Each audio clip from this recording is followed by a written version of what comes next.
ஒரு நாட்டின் அரசனுக்கு திருமணம் முடிந்து 20 வருடங்கள் கடந்தும் குழந்தை வரம் கிடைக்கவில்லை. தனக்கு ஒரு வாரிசு இல்லை என்ற கவலையில் அரசன் ஆட்சி செய்வதில் கவனம் செலுத்தாமல் ஏதோ பேருக்கு மட்டுமே அரசன் என்ற முறையில் அந்த நாட்டை ஆண்டு வந்தான். குழந்தை பேறு கிடைக்கும் என்று யார் எந்த பரிகாரத்தை சொன்னாலும் அதை உடனே செய்வான். குழந்தை வரத்திற்காக அவன் வேண்டாத கோவில் இல்லை, செய்யாத வேண்டுதல் இல்லை. ஆனாலும் அந்த கடவுள் இவன் மீது கொஞ்சமும் கருணை காட்டவில்லை. நாட்கள் இப்படியே நகர்ந்து கொண்டிருக்க அரசன் ஒரு கட்டத்தில் வாழ்க்கையை வெறுக்க தொடங்கினான். அந்த சமயத்தில் ரிஷி ஒருவர் ஆன்மீக பயணமாக அந்த நாட்டிற்கு வந்திருந்தார். இதை தெரிந்து கொண்ட அமைச்சர் ஒருவர் மன்னரை சந்தித்து, அரசே, நம் நாட்டிற்கு முக்காலத்தையும் அறிந்த ரிஷி ஒருவர் ஆன்மீக பயணமாக வந்திருக்கிறார். அவரை சந்தித்து உங்கள் குறையை கூறுங்கள், நிச்சயம் உங்களின் கவலைக்கு ஒரு தீர்வு கிடைக்கும் என்று அமைச்சர் கூறியதும் அரசர் உடனே புறப்பட்டு சென்று அந்த ரிஷியை சந்தித்தார். ஆன்மீக பயணமாக என்னுடைய நாட்டிற்கு வந்திருக்கும் உங்களை அன்புடன் வரவேற்கிறேன். நான் என்ன பாவம் செய்தேன் என்று தெரியவில்லை. 20 வருடங்களாக எங்களுக்கு குழந்தை செல்வங்கள் பிறக்கவில்லை. அதற்கான காரணத்தையும் அதை நிவர்த்தி செய்யும் பரிகாரத்தையும் நீங்கள் தான் சொல்ல வேண்டும் என்று கண்ணீருடன் அரசன் ரிஷியிடம் கூறினார். முக்காலத்தையும் அறிந்த ரிஷியோ அரசன் முற்பிறவியில் செய்த பாவத்தை தன்னுடைய தவ வலிமையால் தெரிந்து கொண்டார். அரசே, நீங்கள் சரியான முறையில் சிந்திக்காமல் ஆராய்ந்து பார்க்க வேண்டிய விஷயத்தில் கவனக்குறைவாக இருந்ததால் கற்புடன் வாழ்ந்த தம்பதிகள் இருவரின் உயிர் போக காரணமாக இருந்திருக்கிறாய் என்று ரிஷி கூறியதும் அரசனுக்கு ஒன்றும் புரியவில்லை. அதை புரிந்து கொண்ட ரிஷி, முற்பிறவியில் 2 தம்பதிகள் ஒரே ஊரில் அருகருகே வாழ்ந்து வந்தனர். அதில் ஒரு தம்பதி ஒருவரை ஒருவர் மனதார காதலித்து ஒற்றுமையுடன் இருந்தனர். மற்றொரு தம்பதிகளில் கணவன் உண்மையாக இருந்தாலும் மனைவி அவனிடம் உண்மையாக இருக்கவில்லை. வசதியான வாழ்க்கைக்கு ஆசைப்பட்டு தன் கணவன் வேலை செய்யும் அவனின் முதலாளியுடன் தவறான உறவு வைத்திருந்தாள். ஒரு நாள் அந்த முதலாளி இவனை வியாபாரத்திற்கு வெளியூர் அனுப்பிவிட்டு அவன் மனைவியுடன் உல்லாசமாக இருக்க அவனுடைய வீட்டிற்கு சென்றான். வியாபாரத்திற்கு சென்று கொண்டிருந்தவன் திடீரென தன் மனைவியை ஒருமுறை பார்க்க வேண்டும் என்ற ஆசையில் கொஞ்ச தூரத்தில் வீட்டிற்கு திரும்பி வர இவளின் கணவன் வீட்டிற்கு வந்து கொண்டிருப்பதை கவனித்துவிட்ட முதலாளி வீட்டின் பின்புறமாக ஓடினான். தூரத்தில் வரும்போதே தன் வீட்டில் இருந்து யாரோ ஓடுவதை பார்த்து இதில் ஏதோ தவறு இருக்கிறது என்று மனைவியுடன் கோபமாக யார் அவன் என்று கேட்டு மனைவியை அடித்தான். அவன் கோபமாக இருப்பதை பார்த்து தன் தவறை கண்டுபிடித்து விட்டான். இனி தப்பிக்க வேறு வழியைத்தான் தேட வேண்டும் என்று பக்கத்து வீட்டுக்காரன் தான் என்னுடன் தவறான உறவில் இருக்கிறான் என்று பொய்கூற உடனே பக்கத்து வீட்டிற்கு சென்றான். அதற்குள் இவள் அவனிடம் தப்பித்து ஊர் தலைவனாக இருந்த உன்னிடம் வந்து சேர்ந்தாள். பக்கத்து வீட்டிற்கு சென்றவன், எங்கேயே உன் கணவர் என்று அந்த வாலிபனின் மனைவியிடம் கேட்க, என் கணவன் வியாபார விஷயமாக வெளியூரில் இருக்கிறார், நாளைதான் வருவார் என்று அவள் கூறியதும், அப்படியென்றால் என் மனைவியுடன் உல்லாசமாக இருக்க இவளிடம் வெளியூர் வியாபாரத்திற்கு சென்றதாக பொய் கூறி உள்ளான் என்று இவனே தன் மனதிற்குள் நினைத்து கொண்டான். மறுநாள் அந்த விசாரணை உன் முன்னிலையில் நடந்தது. நீ எதையும் தீர விசாரிக்காமல் அந்த பெண்ணின் நாடகத்தை முழுமையாக நம்பிக்கொண்டு எந்த பாவத்தையும் செய்யாத கற்புடன் இருந்த பக்கத்து வீட்டு வாலிபனுக்கு மரண தண்டனை விதித்தாய். என் கணவர் நல்லவர், என்னை தவிர எந்த பெண்ணையும் நினைக்காத உத்தமர் என்று அவனின் மனைவி கெஞ்சுவதை பொருட்படுத்தாமல் தவறான உறவில் இருந்த அவளுக்கு சாதகமாக தீர்ப்பு அளித்தாய். என் கணவர் இந்த தவறை செய்திருந்தால் அடுத்த பிறவியில் என் கணவர் ஆண்மை இல்லாதவனாக பிறந்து அந்த கர்மாவை அனுபவிப்பான். தீர விசாரிக்காமல் நீங்கள் தந்த தீர்ப்பு தவறாக இருந்தால் உங்களுக்கு குழந்தை வரமே கிடைக்காது என்று உனக்கு சாபம் தந்துவிட்டு 3 மாத கர்ப்பிணியாக இருந்த அவள் தற்கொலை செய்து கொண்டாள். ஒழுக்கமில்லாத மனைவியுடன் வாழ பிடிக்காமல் பித்து பிடித்தவனைப் போல் சுற்றித்திருந்த மற்றொரு வாலிபனுக்கு நாட்கள் செல்ல செல்ல ஒரு உண்மை புரிந்தது.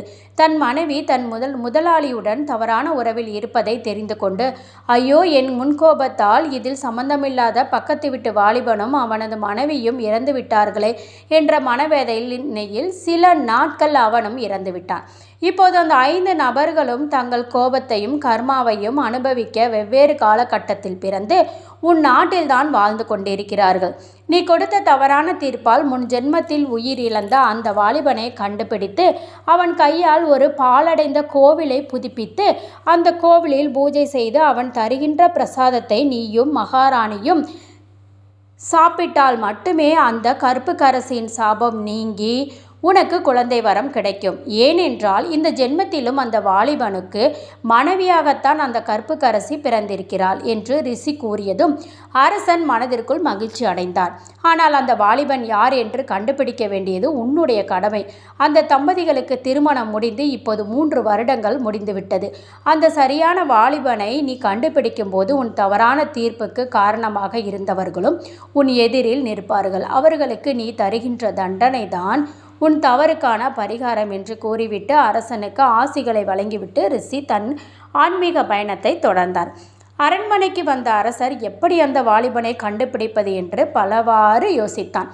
தன் நம்பிக்கைக்குரிய 3 அமைச்சர்களை அழைத்து அவர்களிடம் இதை பற்றி ஆலோசனை நடத்தினான். அவர்களின் பலதரப்பட்ட ஆலோசனைகளை கேட்ட பிறகு அரசன் ஒரு முடிவுக்கு வந்தார். அமைச்சர்களே, கடந்த 3 வருடங்களுக்குள் திருமணம் செய்த தம்பதிகளின் விவரங்களை சேகரித்து அவர்களின் திறமையான வாலிபர்களுக்கு அரசின் உயர்ந்த பதவியும் அரசருக்கு நிகரான அரசவையில் சிம்மாசனத்தில் உட்காரும் வாய்ப்பும் கிடைக்கும் என்று நாடு முழுவதும் அறிவிப்பை வெளியிட்டார். ஆனால் எந்த காரணத்துக்காகவும் கற்புடன் இருக்கும் தம்பதியை கண்டுபிடிக்கவே இந்த அறிவிப்பு என்ற உண்மை தெரியக்கூடாது என்று அமைச்சர்களிடம் கண்டிப்புடன் கூறி அறிவிப்பை வெளியிட்டார். இந்த அறிவிப்பை பார்த்து ஆயிரக்கணக்கான வாலிபர்கள் அரண்மனையில் கூடினார்கள். இந்த கூட்டத்தை பார்த்ததும் அரசருக்கு பெரும் குழப்பம் உண்டானது. இவர்களில் யார் அந்த வாலிபன் என்று எப்படி கண்டுபிடிப்பேன் என்று மனதிற்குள் நினைத்தவர், இவ்வளவு தூரம் அழைத்து வந்த இறைவன் நிச்சயம் இதற்கு ஒரு வழி காட்டுவார் என்று நம்பிக்கையில் அமைச்சர்களே, இந்த வாலிபவர்களில் வீரம், அறிவு, கல்வி போன்றவற்றை பரிசோதிக்கும் வகையில் போட்டிகளை வைத்து முதல் 3 இடத்தில் தேர்வாகும் வாலிபர்களை அழைத்து வாருங்கள் என்று உத்தரவிட்டார்.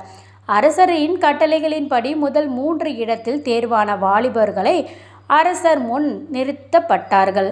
இந்த 3 நபர்களில் யாரோ ஒருவன்தான் நான் தேடும் வாலிபன் என்பதை புரிந்து கொண்டு அவர்களிடம் அரசன் பேசினான். வாலிபர்களே, உங்களிடம் ஒரு உண்மையை கூறப்போகிறேன் என்று ரிஷி கூறியதையும் இதுவரை நடந்த அத்தனை விஷயங்களையும் அரசன் அவர்களிடம் கூறினான். இப்போது உங்களில் யார் கற்புடன் கட்டிய மனைவியை தவிர மற்ற பெண்களுடன் உடலாலும் உள்ளத்தாலும் தவறான உறவு இல்லாதவர்கள் மட்டுமே இங்கு நிற்கலாம். அப்படி உங்கள் மீதோ அல்லது நீங்கள் அறிந்து உங்கள் மனைவி மீதோ தவறான நடத்தை இருப்பது தெரிந்தால் உடனே அரண்மனையை விட்டு வெளியேறுங்கள் என்று அரசர் கூறியதும் சிறிது நேரம் அங்கு அமைதி நிலவியது.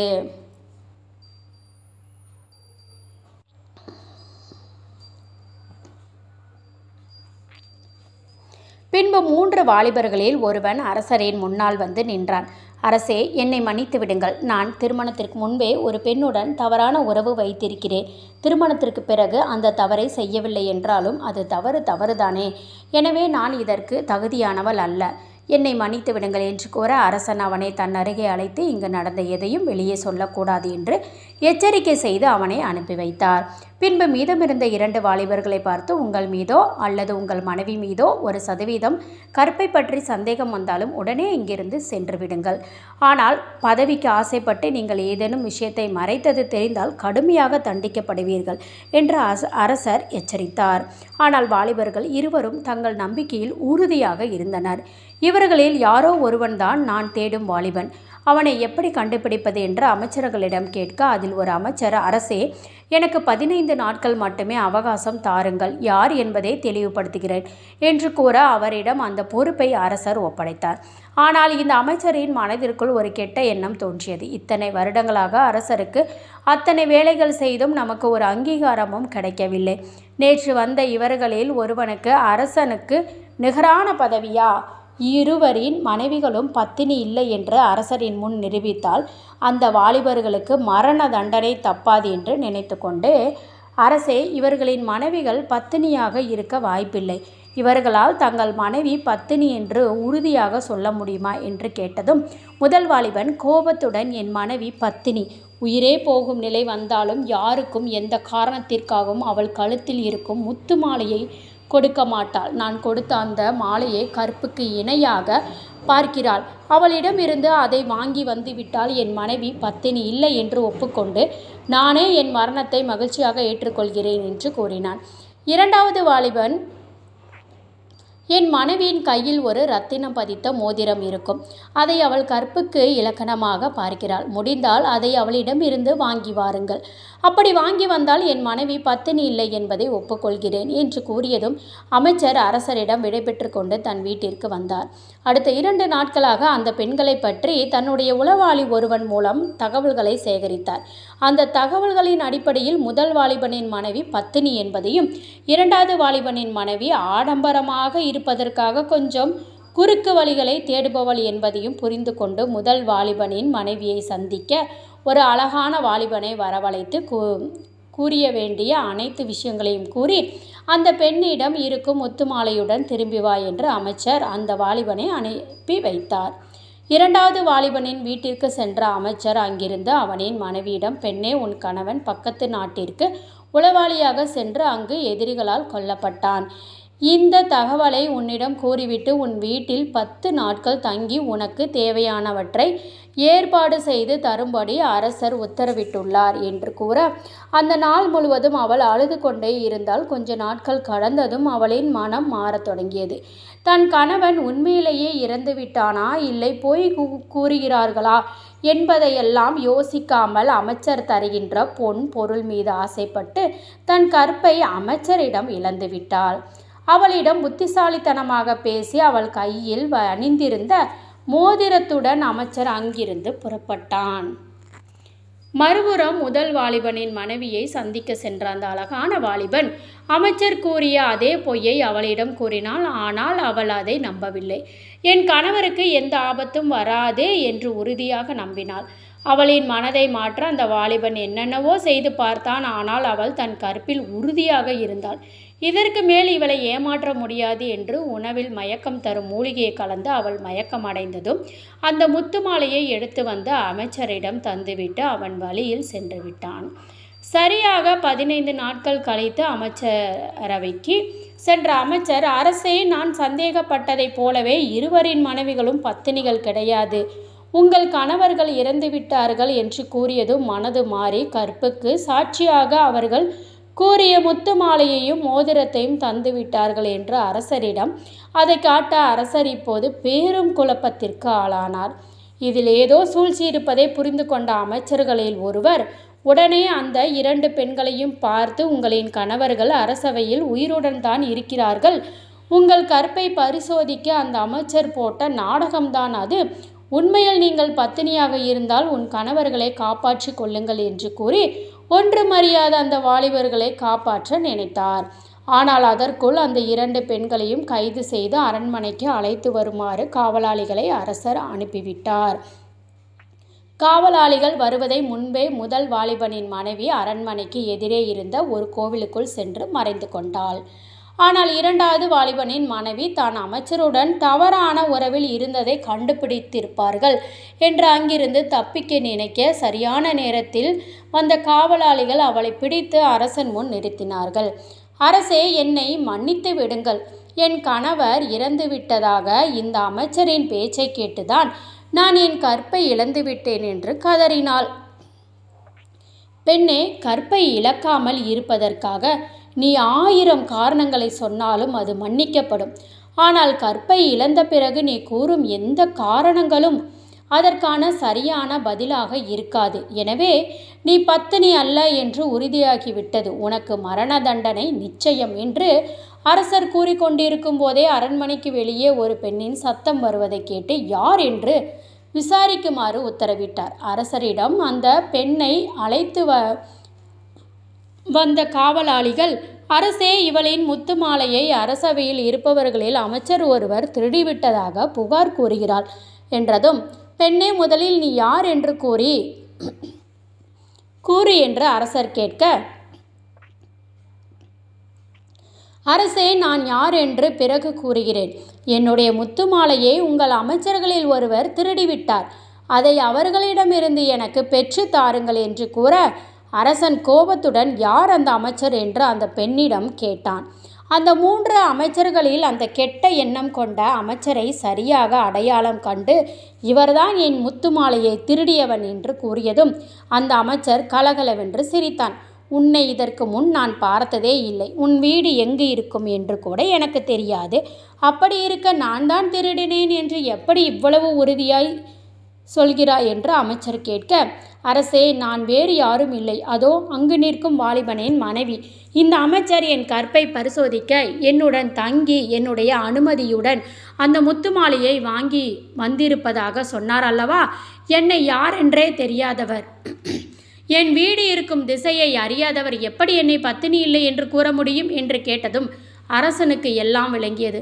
முன் ஜென்மத்தில் முதலாளியாக இருந்தவன் இந்த அமைச்சர், கள்ளக்காதலியாக இருந்தவள் இரண்டாவது வாலிபனின் மனைவி. அப்படியென்றால் அந்த பத்தினி இவள்தான் என்று தெரிந்ததும் அவளின் கணவனை அருகில் நிறுத்தி, பெண்ணே, என்னை மன்னித்து விடு என்று அவர்களின் காலில் விழுந்த அரசன் கதறி அழுதான். அரசன் தங்கள் காலில் விழுந்து அழுவதை பார்த்து தம்பதிகள் ஒன்றும் புரியாமல் முழித்தனர்.